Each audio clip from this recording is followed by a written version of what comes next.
much for joining us today. All coming in now, thank you. Thanks for joining live, really appreciate it. And looking forward to a good chat for the next hour. We'll just wait a moment for everyone to come in. Everyone, it's nice to see everyone comfortable in their rooms. Thank you. No cats, I see. Okay, shall we get started? Good afternoon. My name is Denise Shrivell. Welcome to our live Zoom panel. We'll be presenting these one Friday every month from now on with various commentators and experts. First, let me acknowledge the unceded Camaragal land I'm speaking with you from. Today, we'll hear from a great panel of journalists, commentators and experts where each will share the issues which have been on their radars and will address a couple of big topics of yet another busy Ozpol week. Joining us today are well-known Walkley Award winner and commentator Jane Caro, who is with me in my little home office, CEO of Greenpeace Australia David Ritter, another Walkley Award winner and investigative journalist Lucie Morris-Marr. Hi Lucie, welcome. And journalist, author and recent WA Young Australian of the Year nominee and future PM, no pressure there Dylan, Dylan Storer. Welcome to you all. First, I'm going to do a quick whip around to each of our panellists and ask them what's been on their radar this week, and then we'll take a look at a few issues. A little bit of housekeeping. Please share your views in the chat, add any questions to the chat room, and we'll try to get to those in the next hour. Lucie Morris-Marr, our Melbourne representative today. A bit going on in Melbourne, and just before we went live, you said you've got the TV on in the background. You're keeping an eye on any breaking news down there for us, so that's appreciated. But please let us know what's been on your radar this week. So of course, we're on tenterhooks here in Victoria at the moment because there's a chance of a 5-day snap lockdown. This has all come from this Holiday Inn breach where there's 13 new cases now from the security guards going into their community, and they're not sure how many. Of course, that has now spread into the wider community, so it's a little bit of an unknown. So at the very moment, as we're talking, there's a Victoria cabinet meeting with Daniel Andrews and top cabinet people, the health minister, etc., deciding what will they do. Are they going to go hard? Are they going to do this 5-day lockdown? Are they going to see what happens? So everyone in Victoria is like, are the weekend plans on hold? What's happening with schools? Everyone's sort of hanging there. But I think for me, I really always try with this COVID to try and keep a sense of perspective. I'm sure everyone does. When you look across, all my family in the UK are currently in lockdown. Half of them have had vaccines. My in-laws have, and my parents have it. Sort of looking at what these other countries are suffering. And even though we've got these 13 cases, just yesterday in the UK were 13,000 new cases. Yesterday in the US was 95,000 new cases. Yesterday in the US, 2,716 people died. And so even though, of course, we're all thinking, oh, this is going to be an inconvenient 5-day lockdown, I always try and think, gosh, what's going on elsewhere? And I try and keep that sense of perspective so I don't moan and gripe too much, because what we are lucky. Now we've got this tracing under control. We know what to do. As soon as we're told to masks, we do it. This is incredible. We're sort of an example to the rest of the world. And I'm very grateful to be in Australia in this moment as well. And even though, of course, there have been failures in quarantine, there's still failures, there's still mistakes. It is nothing compared to what's going on and the suffering in other countries. So that's where my mindset is at the moment. Yes, weekend plans might be over, the schools might not be on Monday, but thank goodness we're here in Australia where they're taking it seriously. There's incredible processes and procedures in place, and so that's what I'm very keen on sort of talking about. Well, wish you all the best to you, Lucie, and anyone who's watching us from Melbourne. It's certainly a very nervous period, but I agree. I think it's been such a difference in response when you see what's going on overseas and how quickly our politicians and our health experts seem to be prepared to crack down on these cases. But all the best. But please, Lucie, if you see anything on the TV which you've got on, and let us know. But thank you for that update. David Ritter, CEO of Greenpeace, thank you so much for joining us. Of course, this week we've seen some more fractures in the Liberal National Party. I suppose my question, or the comment I would have to you is, are we ever going to get a climate change policy in Australia? I mean, isn't the contrast between the response to the climate emergency and the response to the pandemic just so telling that you can almost, you know, throw up a sort of bizarro mirror to what Lucie was just saying? And on the other side of it, you've got an Australian government that is continuing to find imaginative ways to try and describe the fact that they are committed to doing 4/5 of bugger all about reducing Australia's climate emissions. And so you had people getting very excited because the Prime Minister said he'd prefer to reach a target of zero net emissions by 2050, as if an individual's preference matters one jot, when what we need are laws and leadership to give us a credible pathway for getting to zero net emissions by 2040 or earlier. And so there's that contrast. And then that's amplified with what's going on in the rest of the world, where you have movement in the EU, you have movement from China, from South Korea, now in the US, of course, Australia looking terribly isolated. And why is the national government led by Scott Morrison apparently, you know, so unable, unwilling to act, so riven by these divides with the National Party? It's out of a kind of loyalty, one suspects, to the coal industry. But then if you look at the coal industry itself, not only have we seen the kind of remarkable economic results where, you know, there's AGL that have just recorded a $2.7 billion write down in their productive assets, a $2.6 billion loss in the 6 month to December period at the end of last year. But we can see from something like the Coal Impact Index, a new study published for the first time this week about the health and environmental impacts of coal burning power stations in the national electricity market. We see the extent of the impact on the health of communities right now, even despite climate change. So that's what's on my mind this week. That's a heavy thing on your mind, David, and on all of our minds as well. It seems to me also that any even slight movement toward a evidence-based climate change policy and renewables, the National Party seem to threaten to cross the floor. It's quite remarkable to watch. You just wonder, again, I just don't think they can ever get beyond this. Certainly not in the time frame that we need them to. Winning slowly on this is not good enough. We have to win quickly. But on the other hand, if we look at the movement at a state level, I mean, we look at the commitment, 120,000 new kilowatts of renewable energy commitments in New South Wales by the coalition government at the end of last year, coalition commitments in South Australia, in Tasmania, and even in Western Australia, where we've seen commitments from the West Australian Liberals over yesterday to closing coal power stations, getting to net zero emissions very quickly. And then if you look in the corporate world, where you've got the likes of Woolworths, Aldi, Bunnings, Telstra, who've made these commitments to zero fossil fuels in their energy mix by 2025 or sooner. The country's doing its best to move. We've just got a national government that's holding us back. That's exactly right. And I know Dylan was sending me some articles last night about the WA Liberals moves. I sort of said to him quite jokingly, am I reading that right? I mean, again, it seems extraordinary, that difference between what's going on at the state level and what's going on at the federal level. I think Dylan wanted to talk about that in a moment. Jane. Shout out to Matt Keane in New South Wales, who's also making moves in this state, which I never thought would happen. Yeah, what's really exercised me this week were lots of things, but I did think I'd actually talk about Alan Tudge, Dickensian by name, and it seems stuck in that period of time with those kinds of attitudes.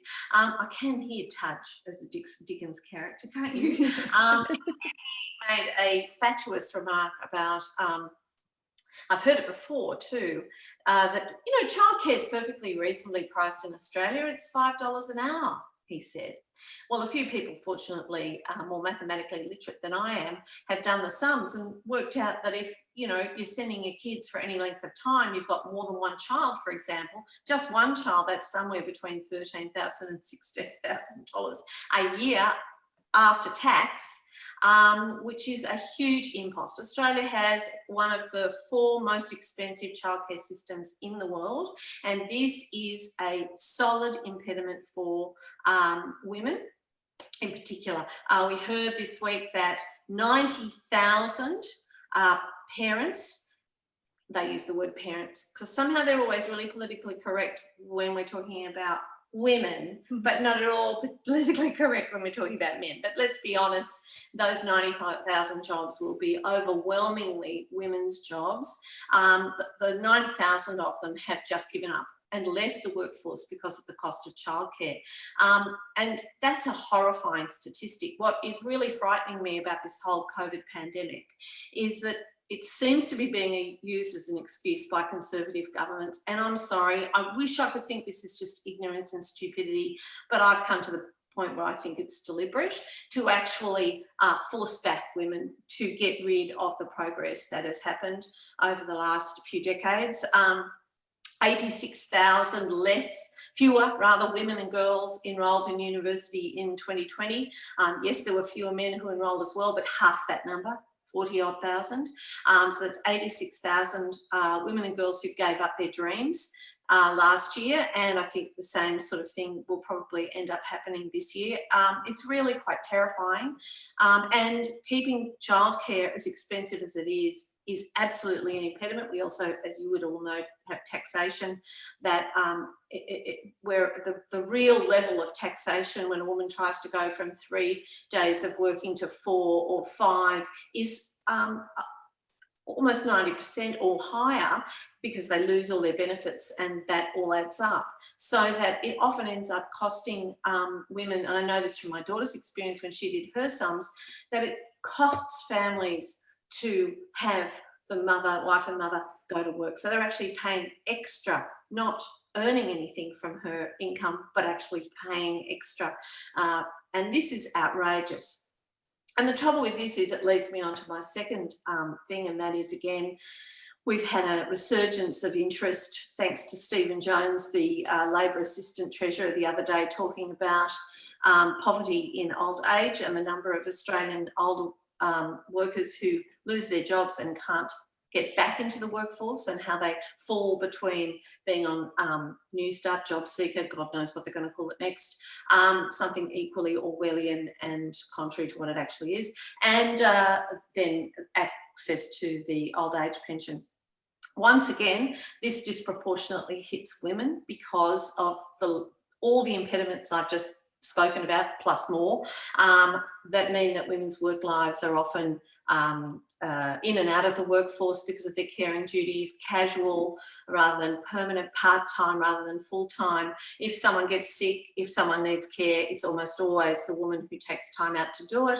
We traded flexibility for income, and that means women end up in their older years with very little super, very little savings, often no home, and at very real risk of homelessness. These are ongoing problems. Some of the things we're talking about at the moment, COVID, climate change is a long-term ongoing problem. I absolutely acknowledge, and COVID may well be as well. But these systemic biases against women in Australia, which the pandemic seems to be being used by our politicians to increase the hurdles and the barriers rather than help women. The budget, 0.3%, I think, of the spending was actually aimed at women. Once again, we were told, but don't be silly, women drive on roads and we're building new roads. Aren't we lucky that they think of us so carefully and our needs? So that just makes my blood boil, that after 50 years of fighting for women's rights, I feel like we're being pushed down the bottom of the Sisyphus hill yet again. It's exhausting and dispiriting and alarming, because just one last thing and then I'll shut up. Also, allowing people to access their super early is disproportionately affecting women. They already don't have enough super. I'm really concerned that this generation of younger women are actually going to be worse off in their old age than my generation. And we're already the fastest growing group amongst the homeless in Australia. With what's happening now, this younger generation of women, it could be even worse. A comment from Liz Ryan in the chat, Jane, please never shut up. So So there you go. And I agree. Please never stop speaking out, Jane. I would, just on the points that Jane raised about childcare there and the costs associated with childcare, Georgie Dent wrote a really great article in Women's Agenda about that. Georgie has been a fantastic champion for this issue. Jane, just out of interest, is it because the system's so privatised that so that's really, so the neoliberals got a neoliberal and got to privatise everything, including vital services such as childcare. And also it's because an awful lot of it seems the wives of Liberal Party politicians own childcare centres. Yes, they do. Nice learner. Yeah, exactly. So thank you for that, Jane. You've certainly had a lot occupying your mind this week. And as Liz said, please never stop. Dylan, let me come to you in Western Australia. Thank you so much for joining us. A few people might recognise Dylan. I think you've been on Q&A twice now, Dylan. Yeah, yes, that's correct. Certainly made a mark on that. I certainly noticed you from your first appearance. I think we've done one podcast together, but thank you so much for joining us today. Yeah, thank you very much. Dylan, being in Western Australia, I thought you might like to give us a quick update on the bushfires over there. You've got an election coming up. Yeah, it's been a busy 2 weeks for WA. We've had our lockdown, and coming out of that now, I'm in Perth at the moment on Wajak Noongar land, calling in today. But I live up in the Kimberley at the moment, so there's some flooding up in the Kimberley about 2 weeks ago, and this massive low move down the coast of WA, bringing quite some severe flooding actually to Carnarvon, which is where a lot of our fruit and veg is grown here in WA. So that sort of impacted us, and at the same time, we've had these really large bushfires just sort of to the north of Perth, and that has, that's causing that has caused some really severe loss of property. I think there's been over 80 houses lost to there. So with both of those sort of situations, we've had, luckily, government has come through at the state and federal level, providing some assistance to that service. WA also has the Lord Mayor's Distress Fund, which was established a few decades ago, and that's basically managed by the City of Perth on behalf of the state government, and that's sort of the centralised fund for everyone to donate to get resources out there, rather than having multiple organisations set up multiple funds. So I think over $16 million has been donated to that as well, to help the people in the bushfires just north of Perth. But really lucky, again, that tropical low that brought the flooding to Carnarvon came down and brought a whole heap of rain to Perth, which really helped stop those bushfires, or else we possibly could have been looking at a situation like the Canberra bushfires, with fires actually getting into the urban area of suburban Perth. So look, it's a situation that, I think is quite a wake-up call. We're lucky that the weather came this time around, but at some point in the future, if there isn't going to be that weather, what is going to happen? I think we've got issues. Peter just put that comment in the chat there about, water bombers and resource-wise and sharing between states. We are looking at the potential where in the future there will be multiple bushfires in multiple areas of the country, and we might not have the resources to deal with them. So I think that's something that people are going to have to start to look at now, and what we're going to have to see the consequences of in the future. That said, we do have a state election coming up in just over a month's time, the 13th of March. It is an interesting one. We mentioned just before that the Liberal Party put out a quite ambitious climate change target. It's difficult to compare directly with Labor's target because they're very, very different policies at this stage. So for a bit of context, the Labor government at the moment has a policy of net zero emissions in the entire WA economy by 2050, whereas the new Liberals policy is to have 100% renewable energy electricity grid and 100% net zero emissions in the state government sector by 2030. So there's still 20 years difference between both of those targets. So in the WA models at the moment, they currently think that there'll be at least 70% of WA's electricity grid provided by renewables by 2030. That's the current Labor policy. Liberals want to put that up to 100% by 2030. And it's an interesting one because the Labor Party and a lot of unions here in WA have come out against the Liberal Party's policy, saying that it's going to cause blackouts and it's going to make electricity prices go through the roof, which is kind of the complete opposite situation to what happened, I think, in South Australia a few years ago. So it is an interesting situation. And again, people can have the debate as to whether aiming for 20 years in the future, 30 years in the future to have net zero across the whole economy, or 20 years or in 10 years to have just net zero in the state government sector. They're two very different policies. I will note though that the Liberal Party ad that came out from Liberal Party leader Zach Kirkup here in WA had the comment towards the end of their ad promoting this, saying that a new generation of Liberals are going to support a new generation of prosperity for the next 50 years in WA. So it's a very different approach. Zach Kirkup's 33 years old. He's the youngest member of the West Australian Parliament at the moment. He's the leader of the opposition. He comes from an extremely marginal seat. And, you know, I think he is trying to make his mark on the Liberal Party, moving in a very different direction. He's focusing a lot on issues that, you know, would traditionally be Labor Party issues that the Labor Party, you know, seemingly isn't putting a lot of policies out in this election regarding.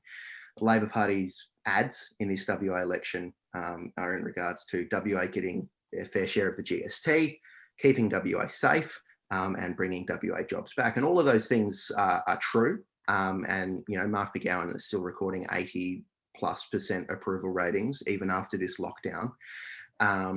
So it's a difficult uphill battle for the Liberal Party. But, you know, we are seeing extreme ambulance ramping in WA at the moment, a really strained health system, you know, especially when it comes to mental health. We're seeing a homelessness crisis here in Perth. You know, there are a lot of people out on the streets and a lot of people that are struggling to find adequate accommodation. And, you know, we are seeing, you know, not as large commitments when it comes to climate change from the Labor Party at this election. And these are all issues where the Liberal Party has come through and actually probably, you know, in that traditional left-right divide, probably outflanked the Labor Party on those issues to the left. So it is an interesting one. You know, it's an extremely uphill battle for the Liberal Party to win this election. They have an extremely slim number of seats in the House, in the lower house. And, you know, the way things are looking at it, it's possible that even the opposition leader could lose their seat because it's an extremely marginal seat. I will just mention, I know I'm waffling on for a little bit here, but it is very interesting. I love talking about West Australian politics.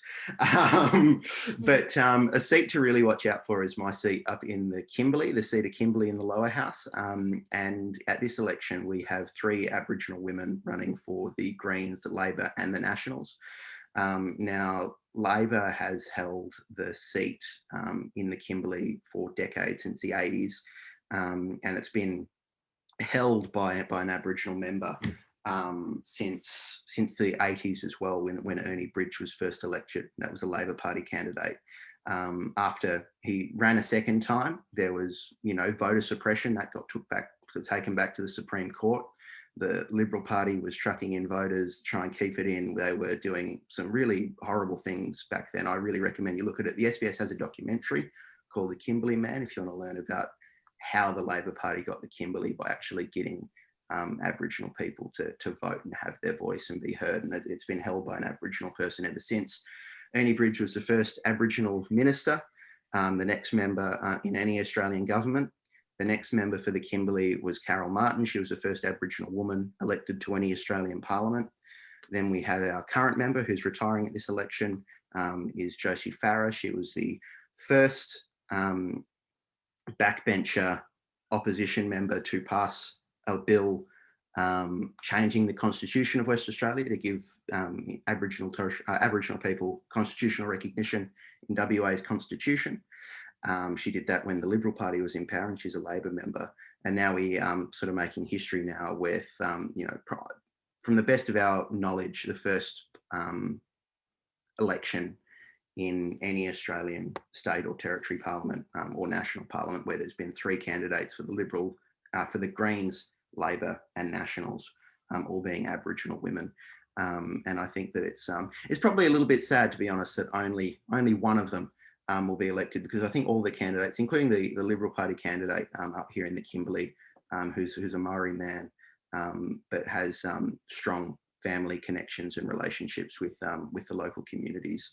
You know, they're very strong local people, and at the end of the day, one person will be elected out of all of them, but I'm sure that all of them will have found their voice and will continue to contribute to the Kimberley. So make sure you stay connected with the Kimberley election at the WA election, but keep an eye on it, because it is going to be interesting how the Liberal Party changes in WA, with the Labor Party being in government at the moment. It certainly is, and perhaps a sign that, you know, the Liberal Party, because, you know, the polls are so wide apart, the Liberal Party can pretty well say what they want, and that's certainly been mentioned a little bit on Twitter yesterday, when there was a bit of reaction to that plan about their shift to stop coal. Lots of positive feedback for you in the chat room there, Dylan. So well done, future PM. David, coming back to you, and just wanted to maybe, first of all, David, you're a Western Australia person, you were telling me yesterday, so you're quite interested in all of these events as well.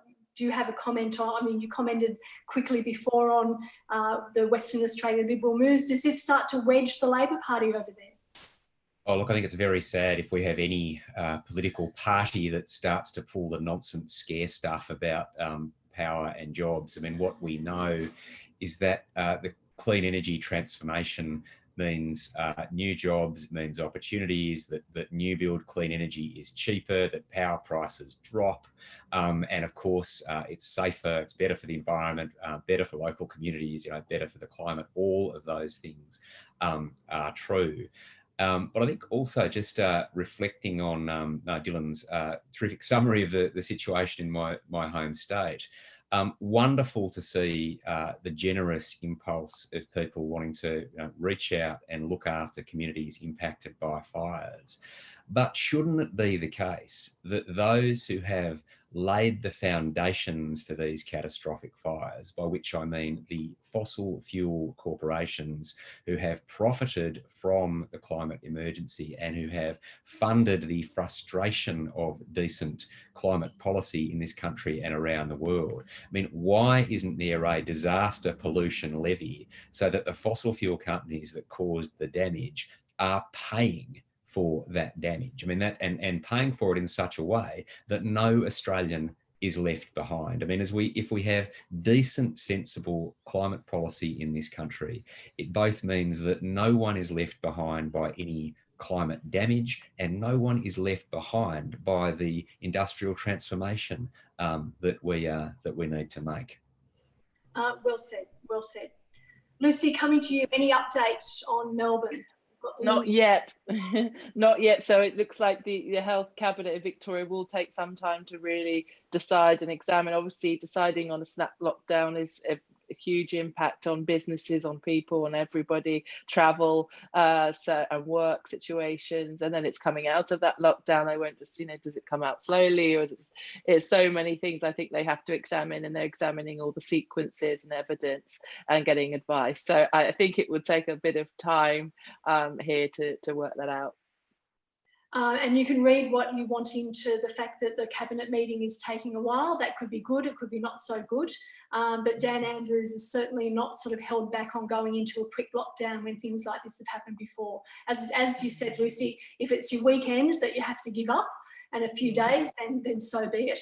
Let's maybe do a whip around now for a couple of issues.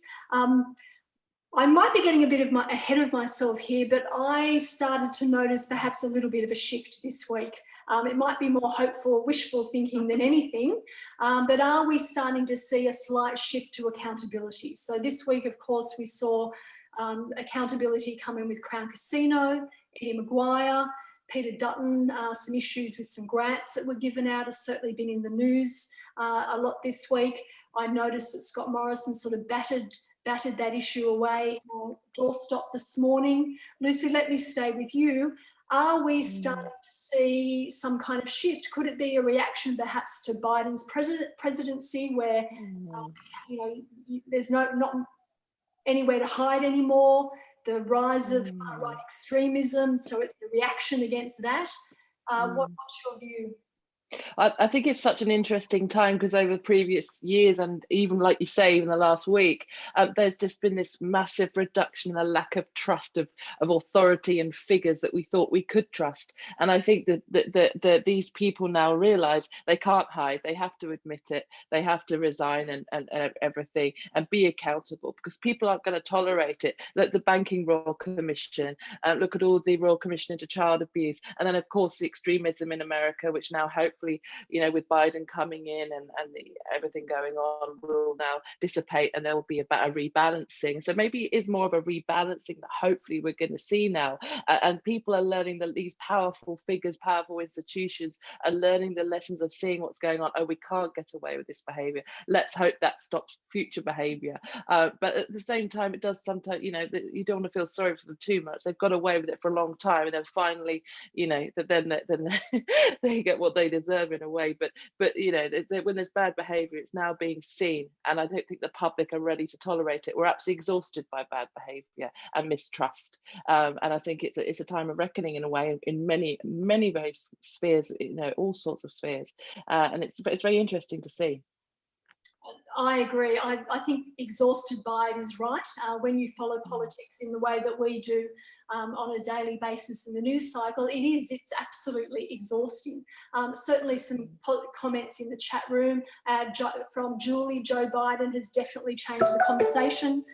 So that's certainly there as well. Jane, let me come to you.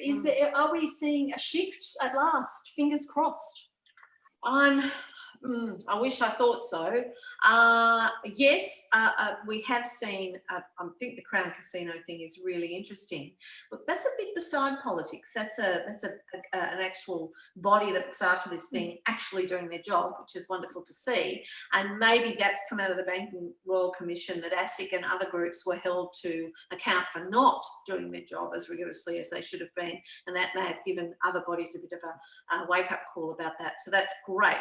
I'm still hearing Gladys Berejiklian batting away the fact that all those grants went to marginal seats. Bridget McKenzie, I think, is fronting up to something today about the sports rorts, batting that away furiously as well. Gladys Berejiklian almost seems to be saying, I think somebody did say, was it John Barilaro, said something about, oh, this is just what happens in politics. Yes. So there's an attempt to normalise this behaviour as just part of the rough and tumble, which is appalling. We've also seen that wonderful moment where Michael Rowland asked Greg Hunt about, you know, should there have been a Liberal Party logo on a COVID vaccination promotion? And it's the only possible answer to that is no, there should not. And he tried to tough it out, but I think actually that did not work. And that is really giving me some hope, because it's given rise to a whole lot of fabulous memes on social media, which I'm sure lots of you have seen, where they've got bushfires with a Liberal Party logo on it, the Ruby Princess with a Liberal Party logo on it. It's quite fun and quite pointed, and it's given people an opportunity to remind people of you know, other mistakes, because I think we've got very short memories, voters, and they forget a lot, and it's good to remind. But I also saw this morning a rather quite strong identification between Greg Hunt basically saying, oh, you're from the left and that's why you are questioning me, with Trump saying fake news, you're CNN, the same impulse. So I think our politicians are still playing around with, can we get away with this or not? And I'm really, I think the jury's out on whether the Australian public will let them or not. We have a much more saturated mainstream media environment than the US or the UK. And the influence of those who would be quite keen on the idea of fake news, if it suits their agenda, is incredibly powerful in this country. And, you know, I'm always optimistic and hopeful, but I'm also, I've had my hopes dashed too many times, people. So I'm standing back and saying, can we see something? Some really hard evidence, like, I don't know, Morrison loses the next election, that'd be good. I'm always really interested in the timing of these things. I mean, you know, we see in plain sight corruption almost on a daily basis. They seem to do it knowing that nothing's going to happen to them. It's always interesting to me when these things seem to get traction in the news. So we've known that Eddie Maguire has, you know, had these issues for some time. We've known about Crown Casino for some time. Why now? Yes, sensibility is changing our community, and I think that plays an impact, but I'm also kind of interested in the timing. Maybe, just maybe, it's partly to do with the storming of the Capitol, because maybe that did make a whole lot of people who'd been a bit blasé about this stuff suddenly realise, oh shit, we can't play around with it. You know, this could lead to actual murder and mayhem, as it did in the Capitol, and it's only sheer good luck and that fabulously well-named black copper you keep seeing, Officer Eugene Goodman, who clearly lives up to his last name, who seems to have done an enormous job in keeping Mitt Romney and people away from the crowd. It's only really from that point of view that it wasn't a lot worse. And maybe that has put a bit of fear into people, and it's an awful way for it to happen, but perhaps a lot of people are reconsidering just how much rope we should give to misinformation. I mean, Craig Kelly's been held more to account in the last week or so over his blatant misinformation. Yeah, and that's been going on for ages. Yeah, that's been also corruption than we've seen before. So there is hopeful signs, green shoots. Green shoots, but as you say, it's awful to think that you have to hit rock bottom when it's really clear what's going on. Anyway, David, to you, are we seeing a shift? Well, I mean, I think that the struggle for democratic accountability never ends. There will always be a tendency of vested interests to seek to get their way at the expense of the public good, and that becomes systematised in a neoliberal world where commodification actually encourages everything to be seen in terms of vested interests and profits rather than the public good. So look, I think unfortunately, but also fortunately, the way forward is one of just ongoing contest, but that can also be generative as we find new forms of democracy, and as we're actually able to come together as a community and find that a lot of areas where people are concerned have their common roots in the same forces that are driving a lack of accountability. I mean, in the area in which I work, in environment and climate, that lack of accountability works at multiple levels, where you have vested interests who make campaign donations, enjoy revolving doors with political officers, enjoy a cosy relationship with the news limited media in particular, and also benefit from a status quo system that's just not fit for purpose. I mean, you look at some of these decisions around local communities struggling to prevent, coal mines being dug into their water supplies, or, the gas being turned on in the local farmers' fields or whatever. And you reflect that the system itself is just not fit for purpose, that the laws and the regs that are there are just not fit for purpose to safeguard the rights of communities, to safeguard the future of our beautiful country and the lives of our kids and their kids. And so there's a really, kind of fundamental program of reform that needs to go on to safeguard our beautiful country, to safeguard our future flourishing, and to reclaim our democracy. And a lot of that is at the granular level, institution by institution. It's the struggle for a disinterested national broadcaster. It's a struggle for good public education. It's a struggle for the CSIRO. It's a struggle for all of these great national institutions that have given us so much of what is, good and fine about Australia, along with just the social safety net that means that people have the time and confidence to be part of civil society. So, there's a project there, but let's not be downhearted. Let's not be tired. Let's link arms and march forward together. Well said, David. I've got empowerment. You're exactly right. And I was, you can't do nothing. We have to do something. And, all of the issues that you raise are good. I just wanted to say, you remind me of Joshua Wang you know, the fabulous leader of those ultimately unsuccessful, unfortunately, demonstrations in Hong Kong, was released from jail, and he said something that stuck with me ever since. He said, somebody said to him, why are you going back to the, you know, the front lines of the demonstrations? They're only going to arrest you again, and you know you can't win this against the Chinese, you know, government. And he said, we fight on with no hope of winning. And I just love that. I thought there was something so profoundly important about that. It spoke to me. And I think, you know, it doesn't mean you won't win, but it means you go on whether you have a hope of winning or not. Yep, there's no choice. To Jolene, I think it was in the chat, who asked if we were going to do these conversations more regularly. Thank you, Jolene. I'm so glad that you're liking the chat so far. Yes, we'll be doing this once a month. So I host a podcast every Friday, but we'll also be hosting, so I'll do that now 3 times a month, and we'll be hosting a live Zoom panel once a month. So thank you very much. Dylan, to you, can you see a shift happening in the conversation, in accountability? I think that people, you know, Australians are seeing, it's a difficult one because I think it is multifaceted, and I think that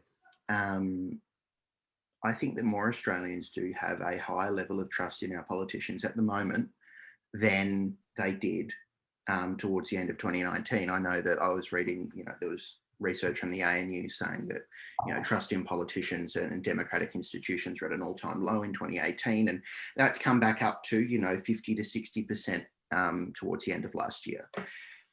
So I think that level of trust comes because they've seen a government that has done things, that has been in front of them, that has, you know, been, you know, at least at a facade level. I know that there's a lot of different opinions as regarding that, whether you're from a certain side of politics, you'll think the Labor governments have done a bad job at managing the virus. If you're from another side, you'll think the opposite. But they've seen the government's doing something, and we've seen results from it. And that's the fact that in Australia, we have not had anywhere near the number of infections and deaths from coronavirus than basically 90% of other countries in the world. And that's a level of competent governance. And Australians have rewarded politicians with a level of trust. But I think that level of trust also is risky for some politicians, because it means that more people are paying attention to what's happening in Canberra and what's happening in state parliaments. And I think that could come back to, as you say, I think that this is why maybe there is a bit of a higher level of accountability that we're seeing at the moment than maybe we saw towards the end of 2019, because more people are paying attention. And there is the possibility that this year we're going to see a federal election. If it's not this year, it's probably going to be early next year. So it's coming up to that time. And I feel like maybe because people are paying more attention, politicians are now acting as if that's the case. I will just add as well that this level of public trust is interesting. Also interesting at a local level, when you look at levels of local government. I was recently at the Shire of Broome annual electors meeting, which is like an AGM of local citizens that get to go and speak directly to council and pass motions. To the best of my knowledge, I think that's a unique thing to WA. I don't think they do that in other states. But, you know, at that meeting, there were 16 people. You know, we have really low levels of voter turnout in local elections in WA. And one of the questions in that electors meeting was actually, you know, this is a survey referring to a survey done by the local council, saying that the vast majority of ratepayers weren't, you know, they didn't have trust in government to take care of their needs and to take their views into account. And I think this is an issue at a local level, and that flows up to the state and federal levels as well. So, you know, not discounting what local levels do is probably really important, and local media is really critical to that as well. So, you know, accountability comes at all levels, and I think, you know, big issues like a federal ICAC are huge, and they are big discussions worth having. But I feel like, you know, to have this level of accountability needs to be at all levels of government. So hopefully this year, with more attention being put on politics, we'll see that happen. Good, well said. And I think it is important to note that at the three levels of government. Lots of comment in the chat also about a federal ICAC, and I'll give a bit of a shout out to Helen Haynes for her initiative to try and get a federal ICAC up in the federal parliament. Of course, the Liberal Party seems to be resisting that for reasons that we're probably slightly aware of. David, I know that you have to pop off a bit earlier in the hour. You've got another media thing to attend this afternoon. The next question I want to ask each of you to comment on is that, as Dylan just said, or we're sort of touching on, it's looking increasingly likely that we are in an election year at some stage. I did a podcast last Friday with Michael Pascoe, the well-known financial journalist from the New Daily, who was fantastic. Please, everyone, go back and have a listen to that. He was really great. He really was very strong in a lot of his views and basically didn't hold back on a lot of the issues that he had with various policies by the Liberal National Party. He certainly thinks that we're heading to an election this year. David, your view, are we heading to an election, and what would you like to see as a policy? I think I can guess slightly, but I think you can guess slightly. So look, I mean, you know, there are plenty of folks speculating that there will be a poll this year, but on the other hand, prime ministers like being prime minister, and I guess there's a chance with every election that it might not go the way you expect. So it's probably in the back of the incumbent's mind as well.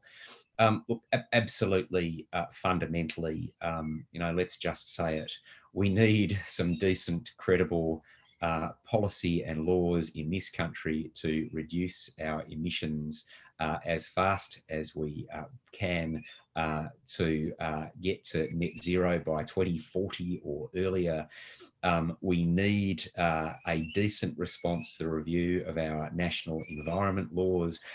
We need an end to deforestation in Australia, and we need the kind of, you know, the visionary proactive policy that should be there to say that this is a country that is capable of extraordinary things, that is blessed with natural advantages of clean energy and an educated workforce and largely stable democratic institutions and a history actually of being a decent global citizen and of nation building projects. If you reach past the sort of, you know, rampant mediocrity of recent times.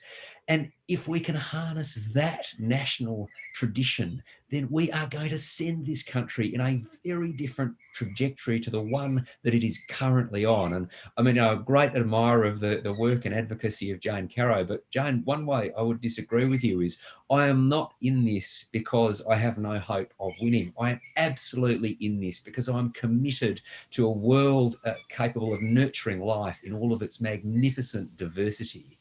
And no matter how dark the times are, there is always, you know, the light on the horizon of what Australia and the world could be. And so, you know, let's all stick in it with that hope in mind. And, you know, that's the terrain I'd like to see the election contested on. Which of the parties can genuinely promise a flourishing future for this country? well said, David. That spurred me on for another day. Thank you very much. Lucie, any update, but also from you? Are we in an election year, and what policies would you like to see? Well, I agree very much with what David said about the opportunity in this country and the possibilities, and it has to be cherished and looked after. But I think I think we're very conscious of, we're in a COVID fluid situation, we're in a COVID hangover, and I think there needs to be a lot of focus on policies ensuring mental health for young people, especially in teenagers, and for schools. I think the young people and children have really suffered in this last year, and they are the future of this country. So I want them to be supported from what they've endured and then getting through their education. And a lot of them have lost almost a year. They didn't engage, they found it very difficult, they slipped through the net. So that's just one thing as a mum, and I'm in the school communities, etc. That's something I'm seeing.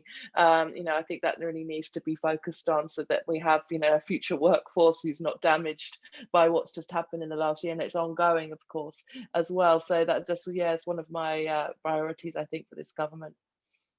Well said. Dylan, election year, are you running? And I keep saying that. I think,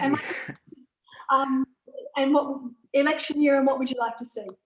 I will Okay, I will officially announce that I will not be standing in the federal election whenever it is called.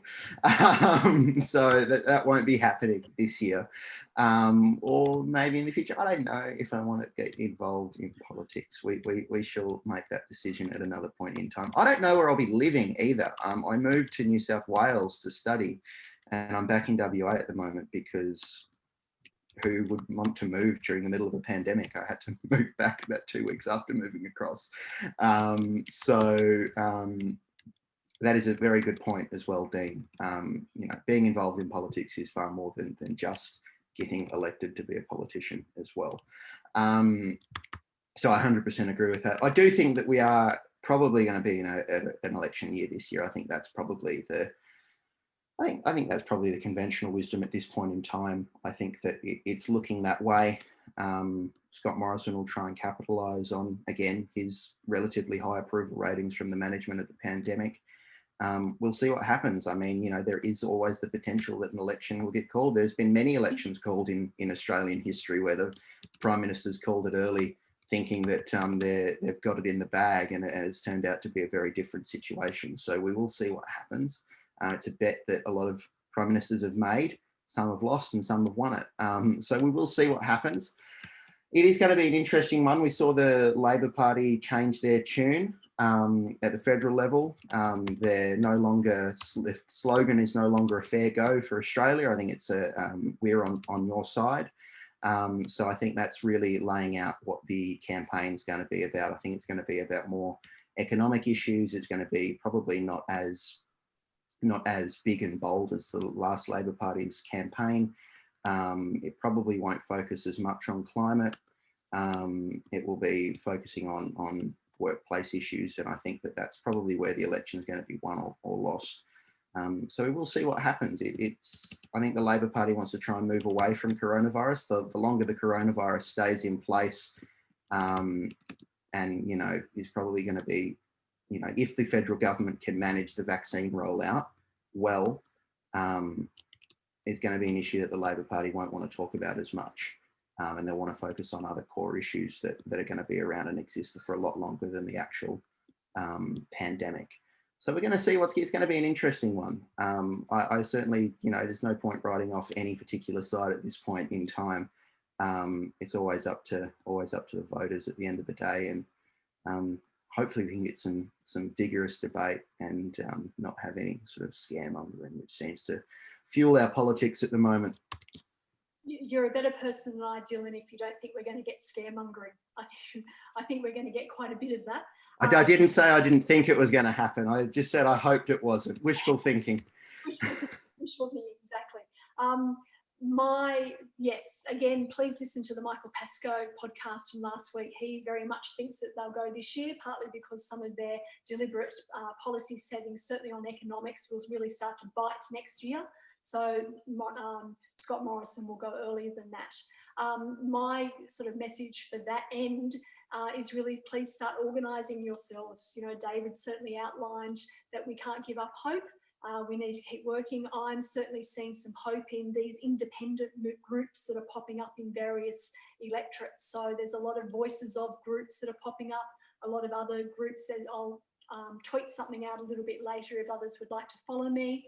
There's a conference at the end of February called Getting Elected that is all about bringing all of these independent groups together and talking about the pros and cons of having more independent members on the crossbench.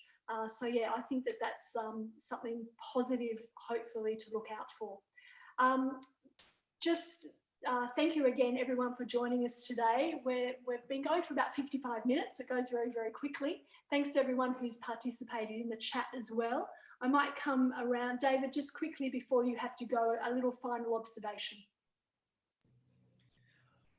Oh, well, look, I think the final observation is, and someone made it in the chat, that just by participating in this conversation, you're being in politics. And I think that's always just a fundamental thing for us all to remember, that one of the sort of myths of neoliberalism is that we're all individuals. And, while, of course, we all have our personhood, great historical change occurs when we act together.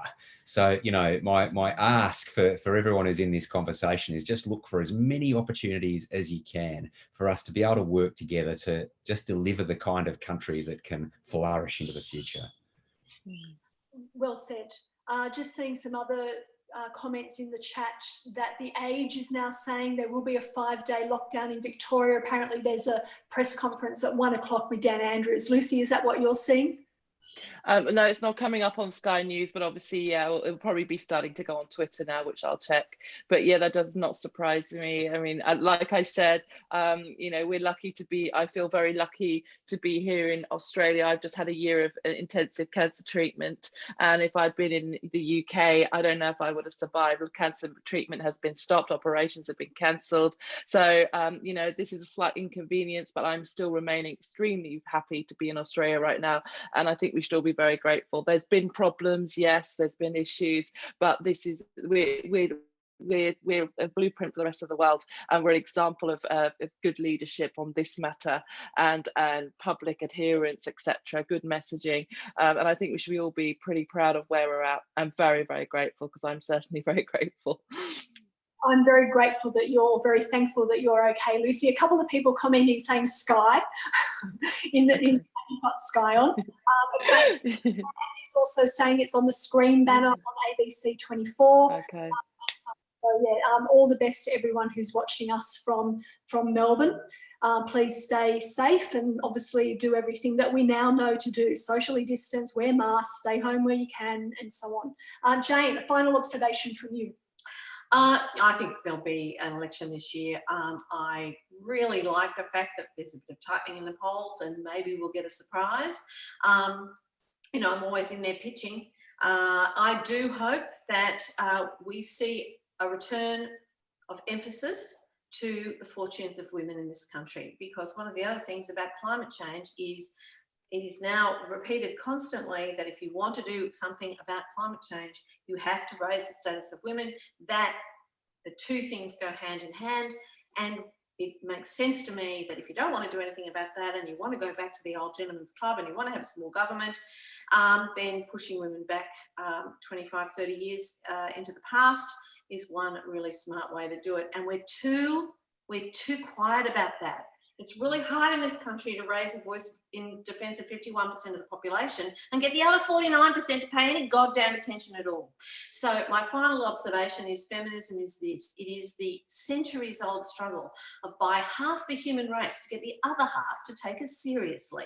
And so if we did that in the next election, vote for more women, put women first, put women's issues up there, not as trivial and minor, and we'll get to them later, but as an integral part of everything we're talking about, including, of course, industrial relations, employment. All those things are just as important to women, more so in many ways, than they are to men. Let's focus on that for once. It's never happened. Well said.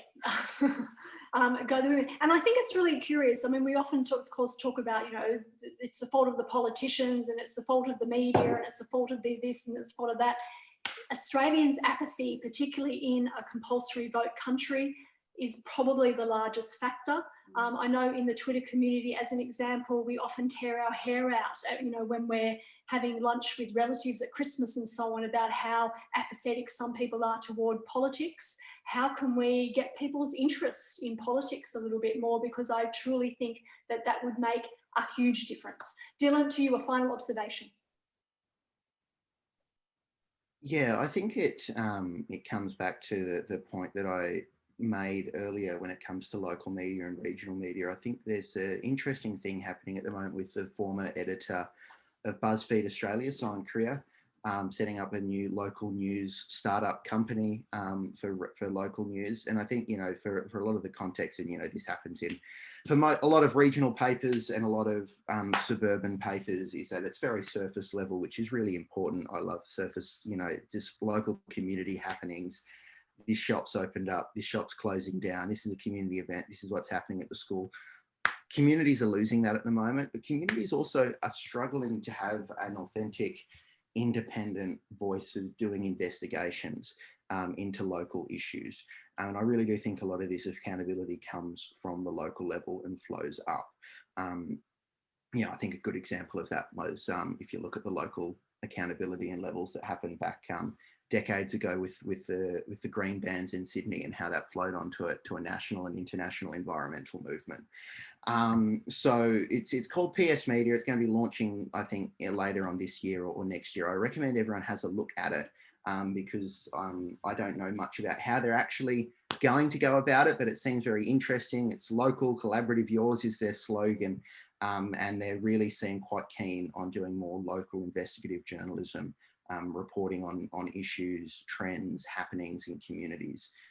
So I think that we're going to see, hopefully, a resurgence in local media, because I think a lot of it's fallen back on the ABC, you know, which is really great that the ABC is there.